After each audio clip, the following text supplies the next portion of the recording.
Buenas noches, más bien. Mi nombre es Gustavo Reyes Terán, soy el titular de la Comisión Coordinadora de los Institutos Nacionales de Salud y me complace mucho abrir el inicio de una serie de presentaciones como una parte académica que no ha habido, al menos en temas específicos, en la Comisión Coordinadora de los Institutos Nacionales de Salud y el plan es de que este sea solamente el principio de una serie de eventos académicos que tendré el gusto de coordinar en conjunto con pues, la gente más valiosa que tiene los Institutos Nacionales de Salud, o los hospitales federales de referencia y los hospitales regionales de alta especialidad, quienes van a participar activamente en este primer curso, este primer evento académico por parte de la SINSAE. Sean bienvenidas y bienvenidos todas y todos. Espero que sea este curso de utilidad,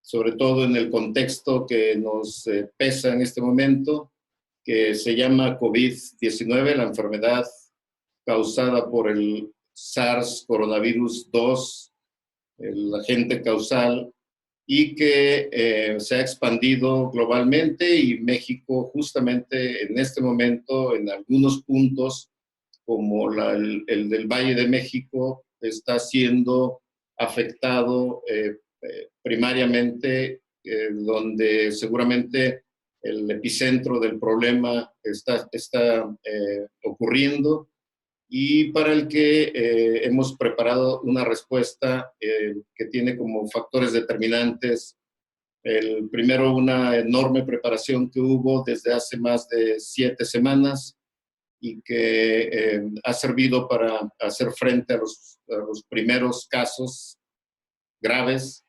Y en ese contexto de los casos graves, los casos de atención a pacientes en estado crítico, es justamente el centro del contexto de este curso que da inicio hoy.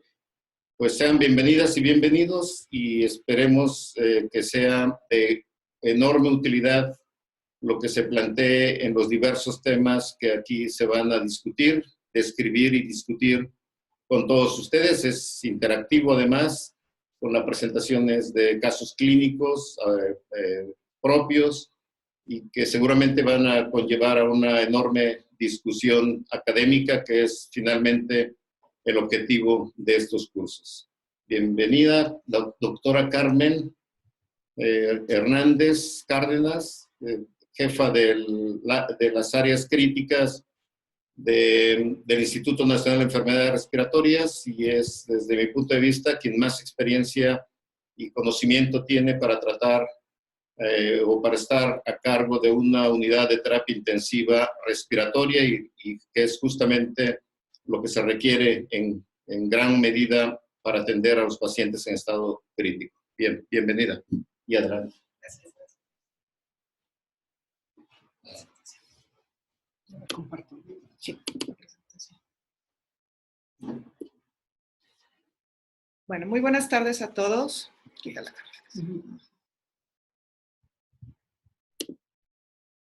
Como ya nos dijo el doctor Reyes Terán, esto, bueno, es el principio de una serie de sesiones académicas que tenemos contempladas inicialmente en relación a COVID, principalmente en sus aspectos de cuidado crítico.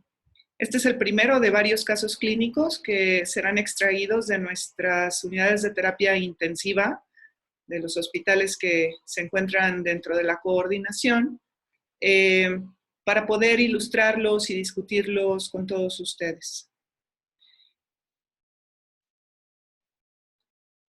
Este primer caso se dio en la terapia intensiva del Instituto Nacional de Enfermedades Respiratorias, y se trata de un hombre de 30 años, quien es originario y residente de la Ciudad de México, coordinador de seguridad y tiene antecedentes relevantes tanto por línea materna como paterna para diabetes mellitus tipo 2 y para hipertensión arterial por línea materna. En sus antecedentes personales no patológicos, no cuenta con antecedentes relevantes. Tiene un esquema de vacunación que lo refirió como completo para la vacunación durante la niñez y de manera relevante fue vacunado contra influenza en el año 2019. En viajes recientes no tenía de ningún tipo y ningún contacto con pacientes que se encontraran en estudio o confirmados para COVID-19. Entre sus antecedentes personales patológicos, lo único que se encontraba presente fue una apendicectomía a los 8 años de edad. El paciente inició su padecimiento actual el 16 de marzo. Presentando únicamente algunos datos relevantes respiratorios como rinorrea, artralgias, mialgias y tos, aparentemente de una característica irritativa. Así evolucionó durante 5 días hasta que el 21 de marzo empezó con un cuadro de fiebre que se cuantificó hasta los 38.5 grados centígrados.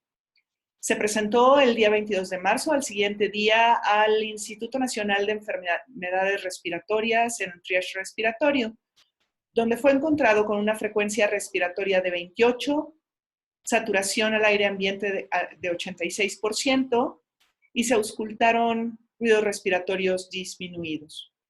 En ese momento, dado el momento histórico en el que nos encontramos, pues fue catalogado como un caso sospechoso de enfermedad por coronavirus.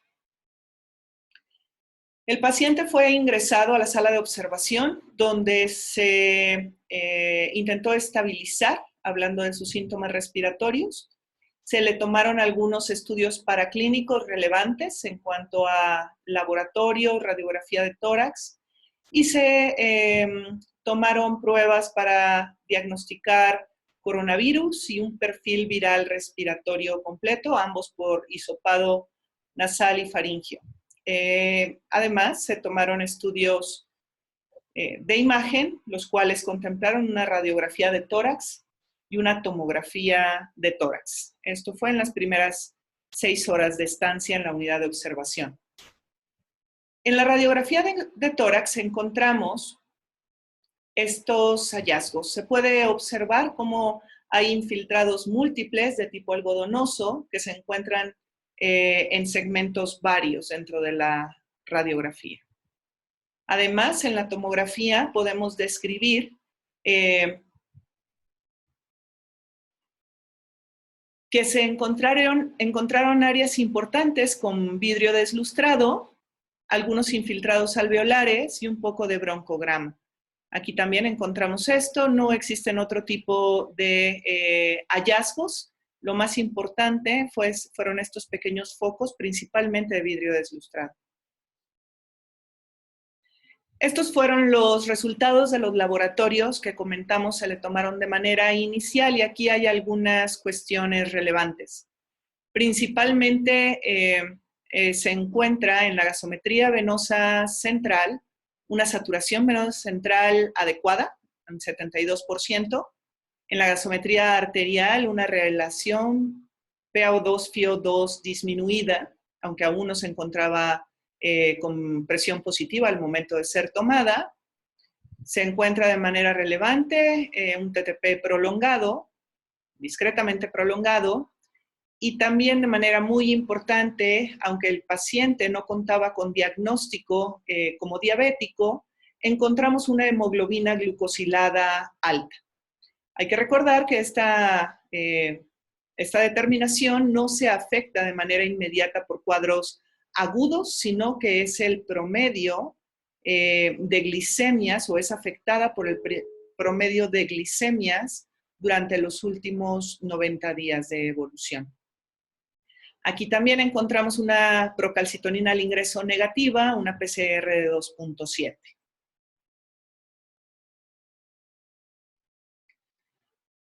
Las muestras que se tomaron para el diagnóstico microbiológico del paciente mostraron de manera relevante desde el momento de su ingreso un exudado nasofaringio y un exudado faringio positivos ambos para SARS-CoV-2. Los hemocultivos fueron tomados tiempo 24-48 horas después y fueron reportados aún como pendientes. El paciente en su evolución hospitalaria, ya con el diagnóstico de neumonía por coronavirus, tenía COVID-19 con una manifestación de neumonía, fue iniciado en tratamiento con ceftriaxona, acitromicina, hidroxicloroquina y oseltamivir, aún sin el resultado del panel respiratorio completo. El 24 de marzo, el paciente presentó un empeoramiento de su estado basal. Hasta este momento había logrado ser estabilizado con su suplementación de oxígeno, pero el día 24 de marzo presentó un deterioro respiratorio que lo llevó a requerir la intubación orotraqueal y la asistencia ventilatoria con presión positiva. Ese mismo día fue ingresado a la unidad de terapia intensiva del instituto. Cuando el paciente fue ingresado, estos fueron nuestros hallazgos. Se trata de un paciente con un peso de 150 kilogramos y una talla de 1.81, lo cual nos da un índice de masa corporal de 45.8. Tenemos en los aspectos por órganos y sistemas que en el sistema cardiohemodinámico no requería apoyo de vasopresor. Tenía un lactato en saturación en la gasometría venosa de 1 y una saturación venosa central del 72%. En lo ventilatorio, el paciente se encontraba en un modo controlado por volumen, con set point, un volumen tidal calculado de 6 mililitros por kilogramo de peso predicho, una presión al final de la expiración de 8, fracción inspirada de oxígeno del 40% y una presión plató de 22 centímetros de agua. Esto nos daba un driving pressure de 14 y por lo tanto teníamos un paciente que se encontraba pues en metas respiratorias, al menos hablando de la dinámica pulmonar, y teníamos de manera característica una distensibilidad estática de 36. Al realizarse la ultrasonografía de tórax, se encontraron líneas B en los 4 cuadrantes. En lo hematoinfeccioso, el paciente tuvo una PCR para influenza negativa, para SARS-CoV-2 positiva, un panel viral negativo y se encontraba en el mismo tratamiento descrito de manera previa. En lo nefrometabólico teníamos una uresis dentro de límites normales sin alteraciones en electrolitos séricos de relevancia. En lo gastrometabólico, el paciente fue determinado como un riesgo nutricional bajo y en metas de control glicémico. Y en lo neurológico se encontraba con un RAS de -4 con sedación a base de fentanilo y midazolam. El paciente evolucionó en ese momento como un SIRA provocado por una infección viral y fue sometido al mismo esquema de sedación al cual se agregó tratamiento con becuronio al momento de su segunda gasometría, en la cual encontramos una PaO2-FiO2 de 148. Se hizo una titulación de la presión al final de la expiración, la cual fue determinada como mejor en 10 centímetros de agua. La fracción inspirada de oxígeno no fue necesario elevarla, puesto que se encontraba en metas de oxigenación. Al cabo de los días, como podrán ver, la PAFI, la relación PaO2-FiO2, fue mejorando con una dinámica pulmonar que iba también mejorando. Vean aquí cómo la distensibilidad del paciente llegó hasta ser superior a 80 y la driving pressure fue mejorando a lo largo de los días. Se suspendió el becuronio, el paciente continuó con varias horas de fiebre al día. El día 28 de marzo, de manera relevante, ante la continuidad de estos cuadros febriles, encontramos que fue necesario agregar tratamiento con antibióticos de más amplio espectro y encontramos una creatinina en 1.5 como un cambio relevante. El paciente fue retado con diuréticos a los cuales respondió, pero también de manera relevante fue necesario iniciar una infusión de insulina para lograr tener a este paciente dentro de metas. Tuvimos un deterioro respiratorio importante en este tiempo de evolución. Es importante hacer notar asimismo que para este día el paciente tenía 7 días de evolución intrahospitalaria. El tiempo de evolución es algo importante a notar en estos casos. Fue necesario titular nuevamente la PIP, la presión arterial de la expiración, la cual se encontró en 16 como óptima, y todavía logramos entrar en metas de distensibilidad y de dinámica pulmonar con este caso. Fue necesario iniciar apoyo con aminas vasopresoras al momento de hacer estas dinámicas pulmonares, lo cual también sucedió el día 30 o prevaleció para el día 30. Sin embargo, la driving pressure se encontraba en parámetros adecuados. Aquí es muy importante destacar que el día 26 se hizo una cuantificación de troponina, la cual se encontró en 2 picogramos por mililitro o nanogramos por litro, que son los equivalentes. El paciente empezó a mejorar, pero el día 2 de abril se logró suspender la infusión de midazolam y logramos tenerlo en una sedación mixta con fentanilo y dexmedetomidina, ya sin el apoyo de vasopresores y con un desescalamiento del PIB progresivo. Se logró pasar a modos espontáneos, el paciente logró progresar en esto. Es importante recalcar que en estos pacientes no se toman controles radiográficos o tomográficos de manera frecuente, por eso no les doy otro tipo de imagen en el caso, pero encontramos que la dinámica pulmonar iba mejorando.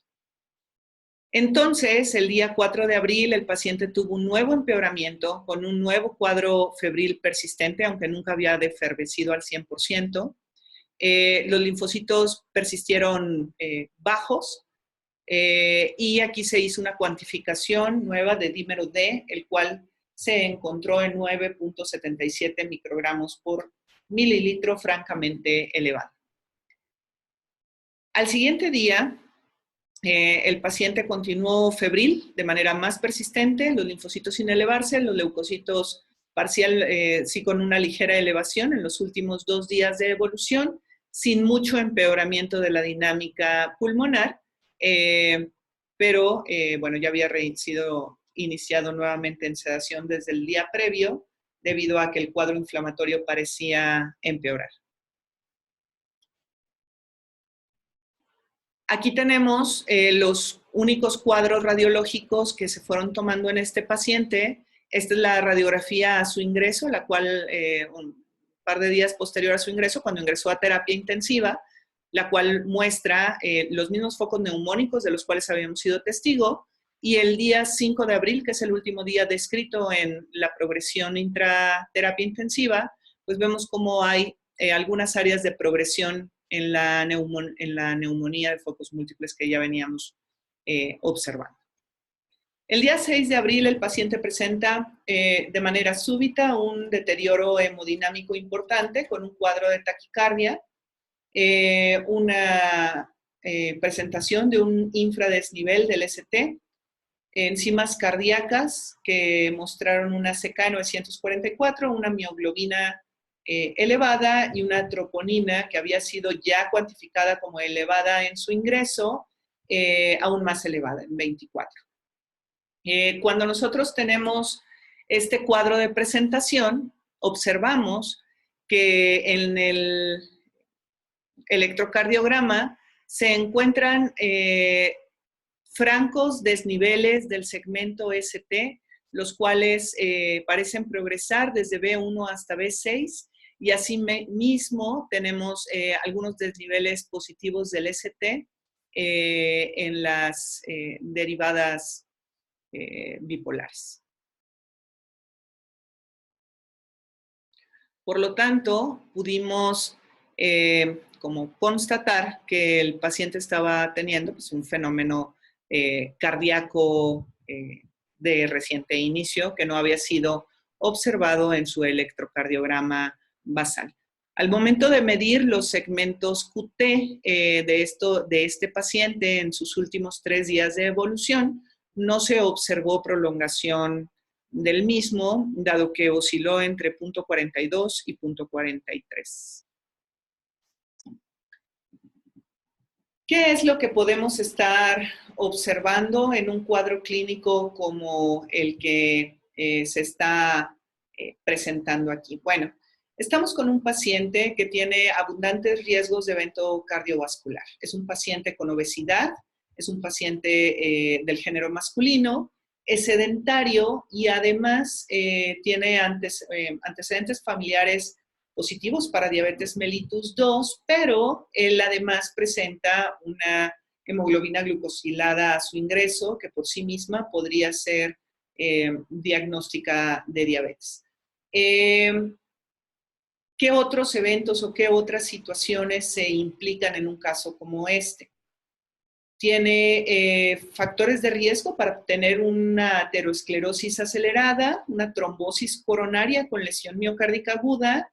Además, nos está presentando un cuadro viral que podría estar relacionado, como en tantas ocasiones se ha publicado ya en la literatura, con cuadros de miocarditis aguda y de un estado protrombótico que pudiera precipitar eventos isquémicos a nivel principalmente torácico. Los diagnósticos de este paciente al final son afección cardiovascular con lesión miocárdica aguda, con desnivel del segmento ST, sugestivo de Zika, versus miocarditis, una neumonía grave por COVID-19, obesidad clase 3 y diabetes mellitus tipo 2. ¿Puedo hacer preguntas? O sea, sí. Si quiere alguien hacer alguna pregunta en este momento, podemos escucharlas. Nada más permítanos.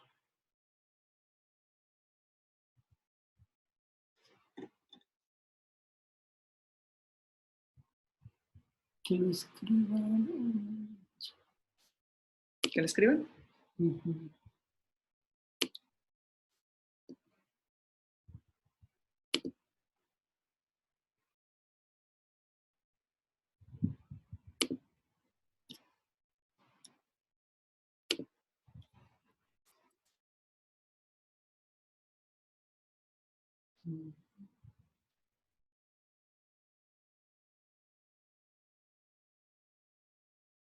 Aquí estamos. A ver.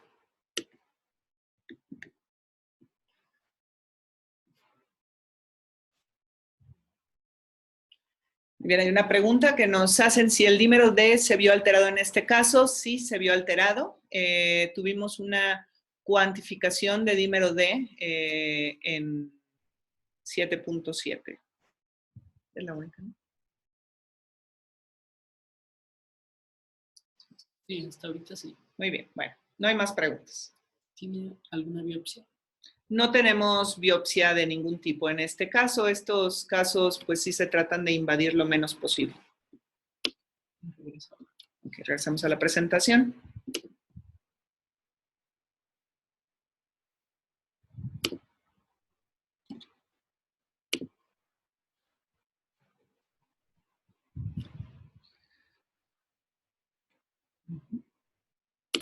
Muy bien. ¿Qué es lo que sabemos sobre la enfermedad cardiovascular y COVID-19? En realidad, el aspecto clínico que se ha visto en el comportamiento de COVID-19 es muy diverso y, bueno, falta mucho por saber y comprender acerca de la enfermedad y de sus posibles complicaciones.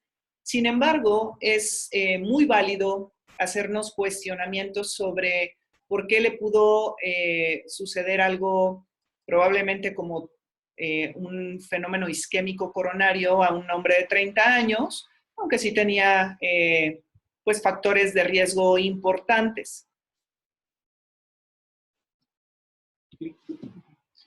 Digamos que dentro de las cosas que se han publicado de manera más relevante en relación a COVID y enfermedad cardiovascular, sabemos o encontramos en la literatura evidencia de que los pacientes que presentan diabetes o antecedente de enfermedad coronaria con aumento de la troponina de alta sensibilidad durante la hospitalización pues parecen tener un riesgo importante de presentar eventos cardiovasculares súbitos durante su cuadro hospitalario y presentar muerte dentro de ese evento.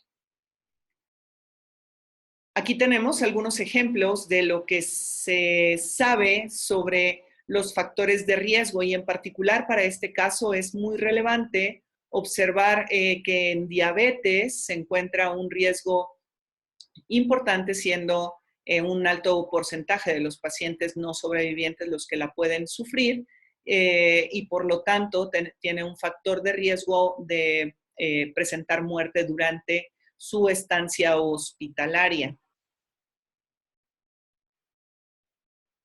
En otro estudio publicado, obviamente este mismo año, se encuentra que el 12% de los pacientes con COVID-19 se diagnosticaron con lesión miocárdica aguda, la cual se manifestaba por niveles altos de troponina I. Y recordemos que este paciente, desde su ingreso, presentó un nivel de troponina de 2, siendo el límite superior aceptable 0.5, por lo tanto cumplía con esta categoría propuesta en este estudio de una elevación de 3 veces mayor al nivel normal. De otros datos recientes, tenemos que entre algunos pacientes hospitalizados en otro estudio, que fueron 138, todos con diagnóstico de COVID-19, un alto porcentaje presentó arritmias y el 7.2% de los pacientes llegaron a presentar una lesión aguda al miocardio de origen isquémico, lo cual es para un cuadro de SIRA pues, un porcentaje bastante elevado. Se sabe, además, por otros estudios, que aquí están citados en la parte inferior, que aquí está citado en la parte inferior, que los pacientes hospitalizados que presentan niveles de troponina desarrollan más complicaciones en relación a aquellos que tienen niveles de troponina normales. Y aquí hay un cuadro comparativo importante donde aquellos que tienen niveles elevados de troponina al ingreso presentan con mayor frecuencia SIRA en forma relevante, lo cual nos lleva también a concluir que estos pacientes con troponinas elevadas pueden tener un cuadro inflamatorio generalizado más allá de lo cardiovascular. Además, el paciente que presenta troponina elevada también se relaciona con otros tipos de fallas orgánicas e incluso de coagulopatía, mostrándose aquí los porcentajes para coagulopatía, lesión hepática y lesión renal.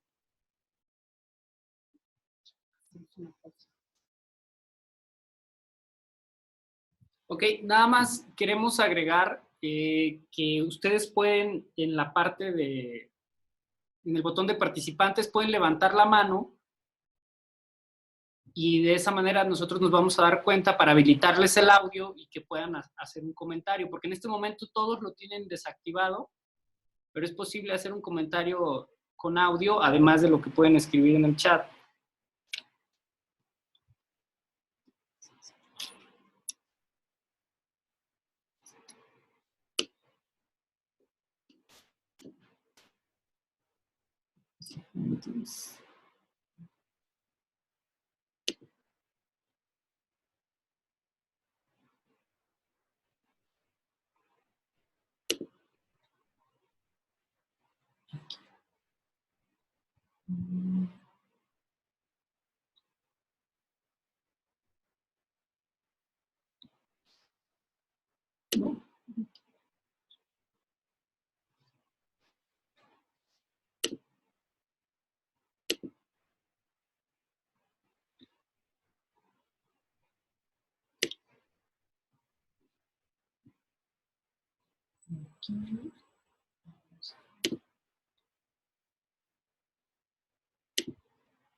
Ya.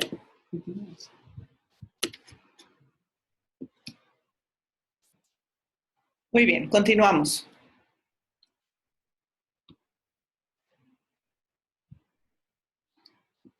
El riesgo de presentar lesión miocárdica aguda incrementa cuando existe una enfermedad cardiovascular subyacente y por lo tanto, bueno, aumenta la mortalidad. Sin embargo, es muy importante resaltar que en nuestra población un alto porcentaje de personas no encuentran diagnóstico oportuno de enfermedad cardiovascular subyacente o de comorbilidades que pudieran ser un riesgo importante para la misma. Por lo tanto, es muy característico que pudiéramos encontrar este tipo de eventos en sujetos sospechados o, bueno, catalogados como previamente sanos, pero que pudieran tener obesidad o que pudieran tener algún tipo de enfermedad subyacente no diagnosticada en nuestra población, principalmente hipertensión arterial, que sabemos que más o menos 8 de cada 10 no están diagnosticados, y también una alta posibilidad es diabetes.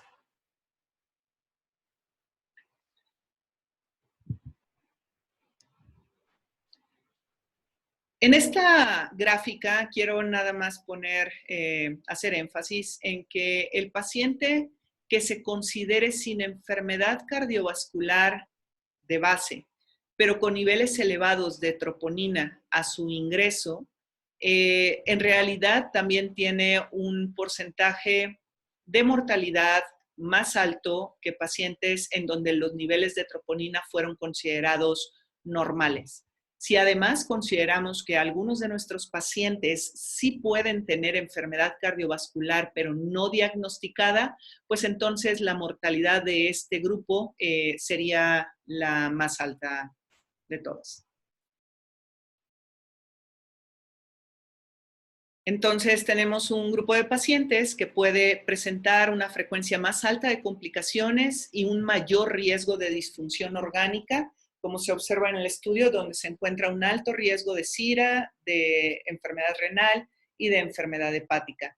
Los pacientes con enfermedad cardiovascular subyacente tienen hasta un 69% más riesgo de muerte y los niveles altos de troponina llegan a tener un riesgo de mortalidad hasta de casi el 60% versus aquellos pacientes que pueden tener niveles de troponina normales donde la mortalidad puede ser menor al 10%.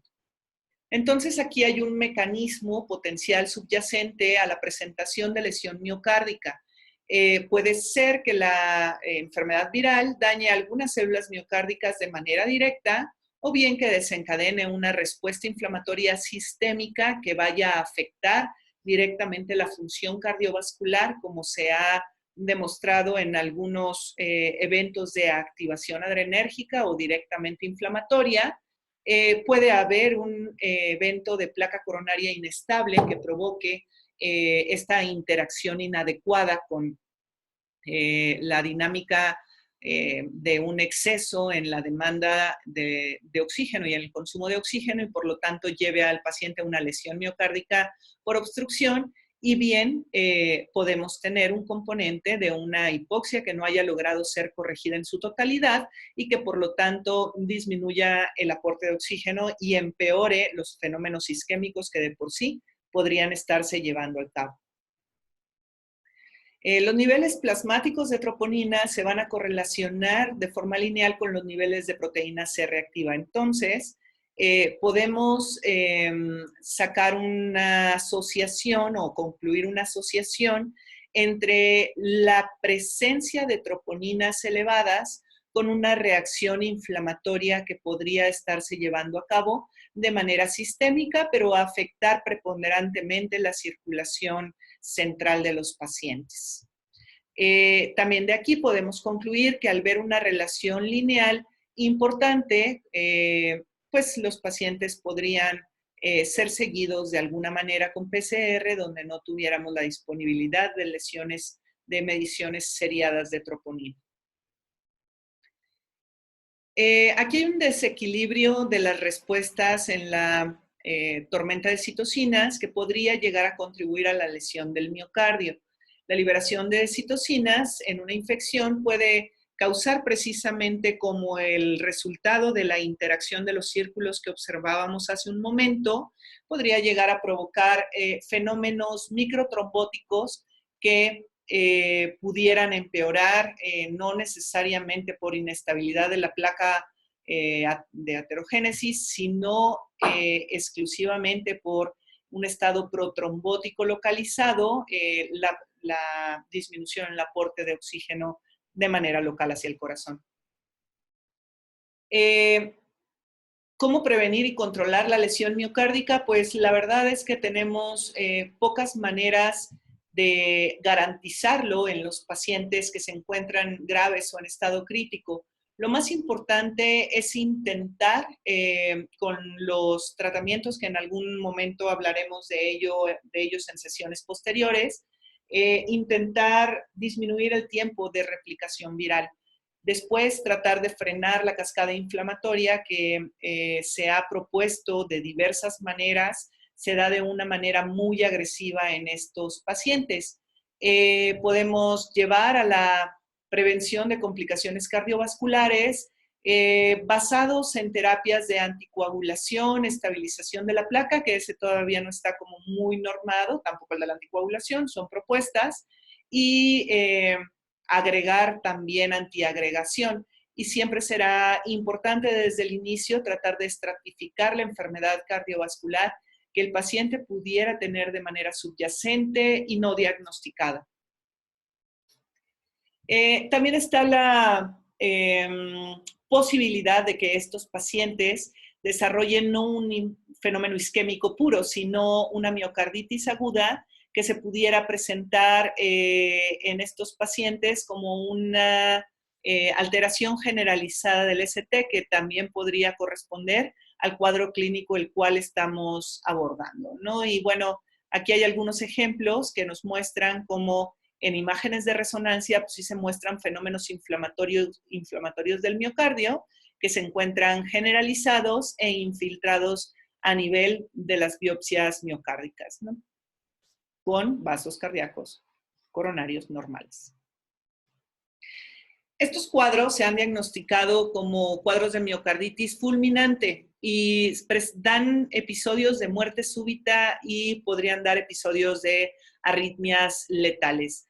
En términos generales, se considera un cuadro poco frecuente, sin embargo, se está estudiando en este grupo de pacientes como un cuadro que podría estarse presentando de manera recurrente y que, como se presenta de manera súbita en pacientes críticos, pues no logra ser diagnosticado hasta que alguno de los pacientes es llevado a autopsias.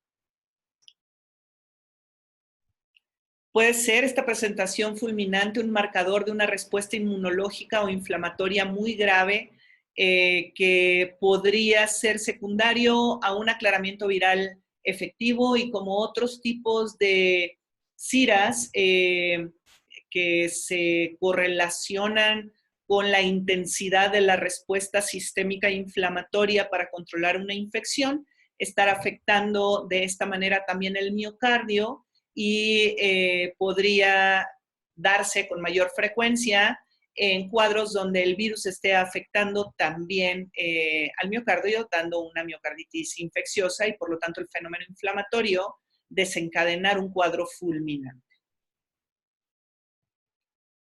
Hay algunas recomendaciones diagnósticas por las cuales ya se pronunció la AJA en términos de miocarditis fulminante. Estos no son específicos para COVID, pero sí para síntomas de infección viral o para cuadros de infección viral, sobre todo en pacientes jóvenes. Cualquier paciente que se encuentre en choque con inestabilidad eléctrica o anomalías en la conducción, que pueden evolucionar rápidamente en cuestión de horas y además provocar arritmias como prolongación del PR o del complejo QRS. ¿Qué tenemos que hacer en estos pacientes o cuál es nuestra secuencia de triage en los pacientes que ya se encuentran en estado crítico con nosotros y empiezan a tener un cuadro cardiovascular de esta magnitud?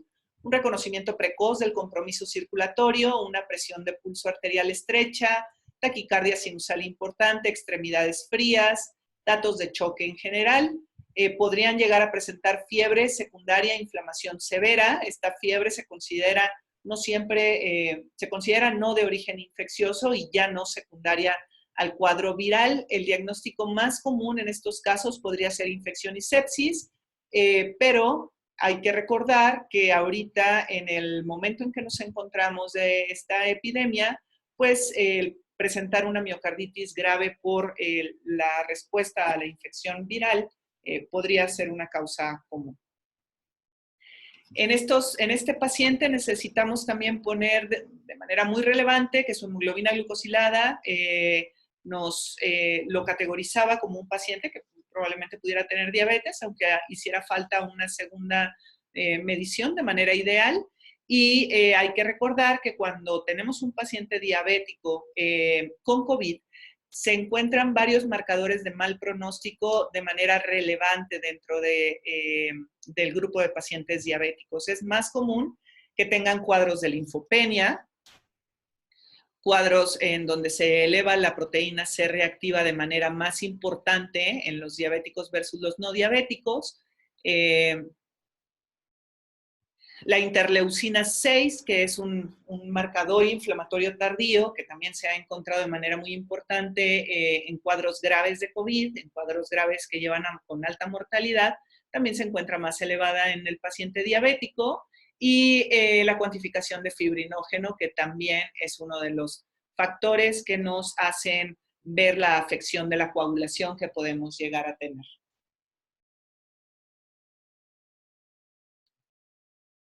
¿Qué pasa con la cuestión de anticoagulación? Hay muchas propuestas en relación a esto. La cuestión de anticoagular a pacientes ha sido en los últimos meses muy tratada y muy buscado el cuadro correcto para llevar una anticoagulación. Este es una pequeña tabla de un estudio que mostró que los pacientes que tienen un score de SIC, que es una patología de coagulación asociada a sepsis alto, mayor de 4 puntos, cuando son tratados con heparina tienen una mortalidad menor a aquellos que no reciben tratamiento con heparina. Es muy importante hacer notar que este mismo grupo de pacientes puede tener un dímero D elevado, con un punto de corte de 1, de manera más frecuente, y ser tratados de la misma manera con heparina y tener mejor sobrevida que aquellos que no fueron tratados con heparina. El SIG-score, aquí se los pongo, nada más para recordarlo un poco. Está basado en el tiempo de protombina, y el INR, en la cuenta plaquetaria y en los 4 marcadores del score de SOFA que no tienen que ver con coagulación. Y este es un algoritmo que se ha propuesto en diversos lugares, pero en términos generales es como una orientación importante de si tenemos un paciente de alto riesgo cardiovascular que además va a presentar ciertos marcadores, pues a lo mejor es buena idea considerar anticoagulación e incluso antiagregación. Vamos a repasar el algoritmo, es basado en el dímero D. El dímero D con una cuantificación de 1000 a 2000 nanogramos por mililitro, que sería lo equivalente a 1 o 2 microgramos. Si no se encuentra presente entre esos niveles, lo adecuado sería dar profilaxis con anticoagulación y continuar el abordaje del paciente. Si sí se encuentra entre esos niveles de elevación, hay que preguntarnos si tiene una contraindicación para su anticoagulación. Si sí la tiene, pues habrá que medirlos de manera seriada. Si aumenta el dímero D aún más, pues a lo mejor habría que considerar de todos modos anticoagular. Si no hay contraindicación, entonces iríamos a verificar los niveles de fibrinógeno y de la tromboelastografía. No en todos los lugares hay tromboelastografía, a veces es más común tener disponible la cuantificación de fibrinógeno. Si los niveles están en un estado hipocoagulable, lo cual podría ser un evento más bien raro, pues no se requiere anticoagulación, pero si son normales o están en un estado hipercoagulable, el cual se diagnostica por un nivel de fibrinógeno normal o elevado, o en el tromboelastograma se tendría que tomar en cuenta el tamaño de la línea R para poder diagnosticarlo como un estado hipercoagulable. Entonces, es necesario considerar la anticoagulación terapéutica de estos pacientes basados en sus fallas orgánicas para elegir si utilizar una heparina de bajo peso molecular o una infusión de heparina. Si vamos más allá y seguimos midiendo los niveles de fibrinógeno o podemos realizar una tromboelastografía de manera ocasional, en cuanto estos niveles y este estudio se normalizan, podemos descontinuar esta anticoagulación. Si hay una hipercoagulabilidad grave con cuadros de ampliación del segmento MA importantes y un tamaño muy pequeño de la línea R o niveles altos de fibrinógeno, entonces podemos considerar incluso adicionar antiagregantes plaquetarios. Muy bien. Podemos escuchar sus comentarios, sus preguntas. Aquí hay una pregunta interesante. Mientras. Me preguntaban en relación a los pacientes que tienen una alta probabilidad de eventos cardiovasculares, si es adecuado o no, es válido continuar con esquemas como acitromicina más hidroxicloroquina, dado que también tiene una repercusión cardíaca. Sí. Este paciente se presentó en las primeras semanas que estuvimos recibiendo pacientes graves con COVID. Actualmente, nosotros ya no buscamos la combinación de hidroxicloroquina más macrólido en estos pacientes en general, ya de manera independiente al factor cardiovascular. La hidroxicloroquina únicamente se está continuando como parte de un ensayo clínico controlado que está llevándose a cabo en el instituto y tendrá su ensayo interim muy pronto. Y es la única manera en la que se está procediendo actualmente. Gustavo Rojas tiene la mano arriba. Vamos a activar su micrófono. Gustavo. Sí, buenas noches. Hola, Gustavo. Solo comentar que, si bien revisamos que puede haber daño miocárdico directo por el virus, que explicaría la elevación de las tropolinas de alta sensibilidad, también hay que recordar, como su nombre lo dice, la alta sensibilidad permite que se eleven muchas otras condiciones. Entonces, si el paciente hace falla renal, se va a elevar. Si tiene fenómenos de trombosis, se va a elevar. Si tiene sepsis, se va a elevar. Entonces, habría que considerar que no siempre la elevación de troponina de alta sensibilidad está asociada directamente a daño miocárdico. Podría haber muchas causas adicionales que la puedan elevar. Y también por eso creo que es difícil que consideremos que la PSR pueda sustituir a la troponina de alta sensibilidad como un marcador de daño miocárdico, porque de la misma manera la PSR se va a elevar por muchas otras causas y no solamente por el daño miocárdico asociado al coronavirus. Creo que estos puntos habrá que comentar para cuando sigamos viendo más pacientes, tratemos de buscar cuáles sí están asociadas esas elevaciones de troponina de alta sensibilidad al daño miocárdico y cuáles a otras causas. Sí, Gustavo, este es un comentario muy oportuno. En el grupo de COVID, tanto la troponina como la PCR te hablan de inflamación en términos generales. No son necesariamente marcadores, ni mucho menos diagnósticos. En realidad, lo necesario en estos pacientes es hacer otro tipo de estudios para poder diagnosticar una lesión miocárdica o incluso una miocarditis, porque en efecto la troponina puede ser sustituida por la PCR para seguimiento de inflamación. Sin embargo, o del cuadro de respuesta que estamos observando en este grupo de pacientes, hay que recordar que es un grupo en el que estamos teniendo comportamientos muy diversos a los otros cuadros virales que estamos acostumbrados a tratar. Y por lo tanto, la troponina, aunque ha sido como encontrada como un marcador para mortalidad al ingreso de los pacientes, que estos pacientes la suelen tener aumentada desde que llegan sin tener otras fallas orgánicas, es un marcador que no necesariamente será equivalente, como bien tú lo dices, a una lesión miocárdica aguda. Si el paciente como tratamiento concomitante ya está tomando aspirina, ¿se continúa o se cambia a heparina de bajo peso molecular? ¿Ha tenido experiencia con la combinación y claritromicina en lugar de acitromicina? Sí. A ver, vamos a ver la primera pregunta. Si está tomando aspirina el paciente, es probable que sea adecuado continuarla. Siempre será necesario realizar los marcadores bioquímicos de los cuales ya hablamos y si se cuenta con un tromboelastógrafo disponible, tal vez sería una buena idea tomar uno de estos estudios en estos pacientes en los que ya sabemos que tienen indicado antiagregación. No sustituye a las heparinas a la anticoagulación, ¿no? O sea, son las dos ramas, antiagregación, anticoagulación. Este evento de tomar aspirina no sustituye a la necesidad de utilizar anticoagulantes.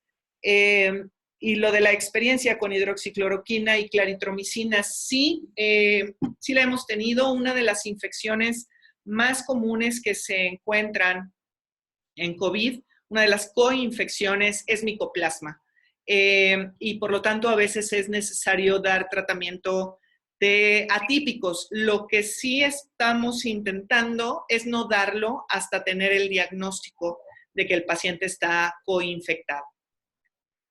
Intensivista, mi duda es si en caso de requerir heparina de bajo peso molecular, ¿hacen algún tipo de control con antidiesa o tromboelastografía o solo con fibrinógeno? Okay. Las heparinas de bajo peso molecular tienen sus indicaciones de control de factor 10, de antidiesa. En esos pacientes que tienen contraindicación y por algún motivo decidimos utilizar heparinas de bajo peso molecular, sí utilizamos la cuantificación de antidiesa. Sin embargo, no es como algo tan sencillo estar seguros con la interpretación, incluso teniendo la antidiesa. La tromboelastografía es un estudio útil que te refleja la totalidad de la estabilidad de los coágulos. No necesariamente te va a hablar de riesgos de que estés sobrepasando el nivel adecuado en la concentración de heparina de bajo peso molecular. Por lo tanto, no sería tan útil utilizarlo para monitorizar el tratamiento en un paciente que tenga una contraindicación para su uso. ¿Qué son todas? Aquí. Hay una manita levantada. No, ya, Gustavo.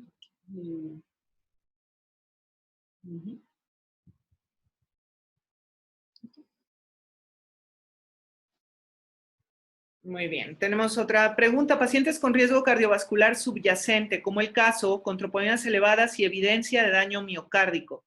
¿Es válido? Esta ya la hicimos. ¿Con qué algoritmos, puntajes nos recomiendan estratificar la enfermedad cardiovascular subyacente en estos pacientes? En el caso de COVID-19 no tenemos una recomendación concreta más allá de monitorizar el estado inflamatorio, del cual ya platicamos, ¿no? ¿Utilizan inhibidores de proteasas como tratamiento de COVID-19 en el INER? Sí los utilizamos. Utilizamos concretamente lopinavir, ritonavir. Pero bueno, habrá todo un seminario al respecto. Hay discusión sobre utilizar o no dosis terapéuticas en pacientes sin sospecha o corroboración de trombosis. Sin embargo, el riesgo de trombosis en pacientes críticos es alto. La pregunta es si ustedes han visto hemorragia mayor, por ejemplo, en el sistema nervioso central. No hasta el momento. Sí estamos utilizando anticoagulación profiláctica en todos, hasta antiagregación, y en los pacientes en los que tenemos la sospecha de un estado protrombótico basados en fibrinógeno dímero D, en esos pacientes sí utilizamos anticoagulación total, o en cualquier paciente en donde llegamos a encontrar evidencia de alguna trombosis in situ. ¿Pudieran hablar sobre propuestas de investigación que tienen en su institución sobre COVID? Bueno, los institutos en general están haciendo propuestas de investigación en diversas líneas. Desde la categorización de los pacientes de acuerdo a sus perfiles de riesgo, que eso es particularmente muy interesante para el caso que nos ocupa el día de hoy. Ensayos clínicos controlados sobre algunos tratamientos que pueden incluir remdesivir e hidroxicloroquina, solo hidroxicloroquina sin combinación con acitromicina. También estamos viendo la posibilidad de un estudio que sería más bien observacional sobre tocilizumab, que es un antagonista de interleucina 6, y algún estudio sobre, que apenas se está planeando, sobre la utilización de plasma de pacientes convalecientes. Estas son algunas de las líneas de investigación que se están llevando en comunicación con varios de los hospitales de la coordinación y con algunos estudios clínicos de corte internacional. ¿Han identificado si ciertos tratamientos antihipertensivos de los pacientes contribuyen al progreso de complicaciones? No, no se ha identificado, se sabe que podrían influir, pero no se sabe incluso si para bien o para mal. Entonces, nos está intentando realizar un perfil entre aquellos pacientes que consumen antihipertensivos previo al cuadro, entre los que utilizan algo que inhiba o que actúe sobre la línea de la angiotensina, o versus aquellos que utilicen algún tipo de beta bloqueador, pero apenas es un planteamiento teórico. Esquema antimicrobiano profiláctico al momento de que se intuba un paciente. En las neumonías graves en general, virales, se ha visto que las coinfecciones son importantes y sí, se realiza el planteamiento de iniciar el tratamiento antimicrobiano para la positividad por coronavirus, probablemente para influenza hasta que ésta se descarte, y para infecciones microbianas adquiridas en comunidad, de acuerdo a las guías de neumonía comunitaria. ¿Qué opinas de trombolisis? Sí, si se llega a captar en un momento en donde todavía el paciente es rescatable, sí, opino que trombolisis podría ser una opción en el caso de tromboembolia pulmonar. Nada más, ¿no? Muy bien. Bueno, muy bien, creo que ya no hay más preguntas, hay manitas levantadas. Brenda. Hola, buenas noches. Mi pregunta, ¿tendrán ecocardiografía disponible y habrá cambios registrados o algo que se asocie a COVID-19? No como un marcador genérico. Sí hay ecocardiografía disponible. El hecho de que este paciente no tiene una ecocardiografía es que solamente tuvo la monitorización por parte de los intensivistas que se encontraban en su lugar, reanimándolo, pero el paciente falleció de manera muy pronta, ¿no? Después de presentar taquicardia, vivió solamente un par de horas. Entonces, solamente tenemos el estudio llevado a cabo por los intensivistas. Ok, No hay gracias. marcadores ecocardiográficos para COVID-19 específicos. Ok, gracias. A usted. Okay. Otra mano. Francisco. Ajá, Francisco. Sí, el doctor Baranda. Doctor Baranda. Hola, hola. ¿Qué tal? Buenas tardes. ¿Me escuchan? Sí. Carmen, una pregunta. ¿Existen ya publicaciones y propuestas para establecer herramientas como semáforos respecto al uso de cloroquinas en base al QT y determinar el riesgo de arritmias en base a este tipo de medicamentos? ¿Tú crees que todavía sería válido utilizar cloroquina en pacientes con bajo riesgo de acuerdo a estos semáforos? No, yo creo que vamos a terminar los ensayos clínicos actuales que tienen sus criterios muy bien establecidos para saber en qué paciente se utiliza, se suspende o se continúa. Llegarán al estudio interim y probablemente hasta ahí llegue el uso de cloroquina. Eso es lo que yo creo que va a suceder. Ok, de acuerdo, gracias.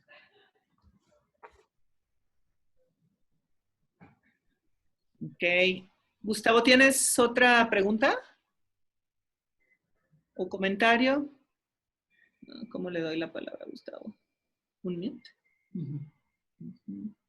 Gustavo, está abierto tu micrófono. ¿Tienes tu manita levantada?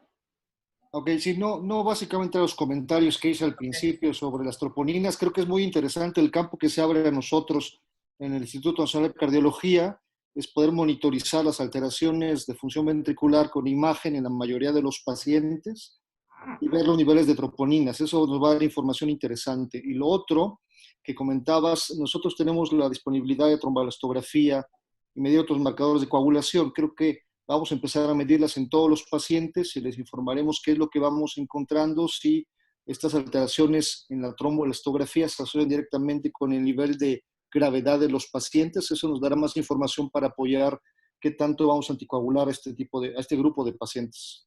De acuerdísimo. Esto de la coagulación es algo que tenemos que continuar abordando. Definitivamente tenemos que tener las mediciones de dímeros y de fibrinógeno y en los casos que sea posible medir tromboelastografía para lograr apoyar un poco más nuestras decisiones, ¿no? Claro, claro. Bueno, les vamos a compartir el programa que se va a llevar a cabo durante todo el mes de abril. La intención de este curso es que sea un curso multiinstitucional que pueda integrarnos y compartir las experiencias que estamos teniendo en nuestros hospitales, ¿no? La intención primordial es precisamente pues lograr integrar el mayor conocimiento posible en relación a COVID y pues ya veremos, esto llegará a pasar y ojalá que logremos seguir integrando conocimiento en relación a otras áreas de la medicina. En un momento les podremos proyectar el temario del mes de abril.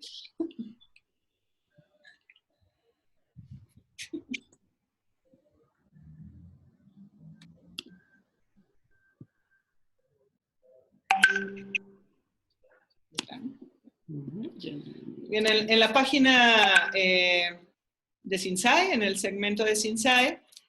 Van a tener también contenidos importantes sobre las sesiones, la grabación de las mismas sesiones y algunos videos ilustrativos sobre colocación de equipo de protección personal, uso de videolaringoscopios, etcétera, ¿no? Contenidos que creemos pueden llegar a ser útiles para pues, ayudar a nuestros hospitales a prepararse para esta epidemia. Ya lo estoy viendo. Esa tos no cuenta. Bueno, muy bien. Ahí está. Están los ponentes. Nuestro próximo seminario será el día de mañana, en el cual está enfocado a ventilación mecánica para no intensivistas. El curso se va a llevar a la misma hora y será este seminario de ventilación mecánica para no intensivistas todos los martes a las 8 de la noche. Entonces, bueno, pues los esperamos mañana y muchísimas gracias por estar con nosotros el día de hoy.